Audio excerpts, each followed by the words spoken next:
Okay, hello. Okay, so, teka, out lang natin to, yun, out. Okay, so, dito, no, sa Excel na to, kung makikita nyo, ang title dito sa taas is Dropping Area Inventory in Cash Out System. So, Inventory in Cash Out System. Okay, so ito, kung isa kang bagsakan ng mga online seller, ikaw yung dropping area. Okay? So, may sample dito. Dito ko lang nagawa ito, no? Medyo mahina-hina yung, I don't know, or lighting or yung camera, no? So, ito yung example ng mga, bakit ang daming green yan? Alisin ko nga muna yung green, ano? Green. Ayun, para clear. Yan. Ito yung pinicture ko kanina ng mga online seller na binabagsak nila sa isang kaibigan ko na dropping area. No? So makikita nyo dito, pangalan ng mag-claim. Yung amount plus, sabi niya doon, I don't know ano itong HF, parang house fee ata ang tawag dyan. So, usually dito sa amin, yung fee is 10 pesos. So, ang babayaran ng mag-claim dito is 120 plus 10. So, 130. Okay? Itong isa naman is another online seller, binagsak din sa dropping area, yun sa kaibigan ko. 150. Pero ito daw, bakit walang kwan? Sabi niya, hindi, automatic yan, plus 10 pesos daw to. So, 150 plus 10 pesos ang babayaran ng mag-claim sa item na to.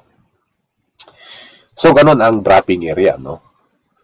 So, as a dropping area, dito, yung system na ito, okay, kung makikita nyo, date, yung pangalan ng online seller, yung item niya, pangalan ng item niya, quantity in, yung pasok, that is yung binagsak niya na item sa dropping area. Mag-out yan pag claim ni customer dito. Ganon. Okay, so may mga price dito. Okay, ito yung cash payment na babayaran niya. And then dito yung charge. Dito siya kumikita, yung dropping area. So, sa isang dropping area, importante yung inventory niya. At magkano yung pag sinisingil na siya, nabenta niya lahat yung items ni seller, dapat ibibigay niya yung cash out. Magka-cash out ang mga online seller sa kanya, ibibigay niya yun. Okay? So, dito, gawa tayo ng example. Okay? So, ngayon is 7/12. Okay? Let's say, date ngayon is 7/12. Okay? Let's say, nag-drop si pangalan siguro ng online seller is Diana, no? Item niya is, let's say, cardigans. Pambabae, no? Tapos may 5. Limang item yun. At ang unit price na binigay niya is, let's say, 500. May gano'n kung tama yung So, dito, delivery ito. So, ang lalagay mo lang is yung pangalan ng online seller, yung item niya, yung item in ito makikita nyo doon, in, plus yung price per item. Okay? So, siguro, sabihin na natin, umaga to ginawa niya. No? So, the same date,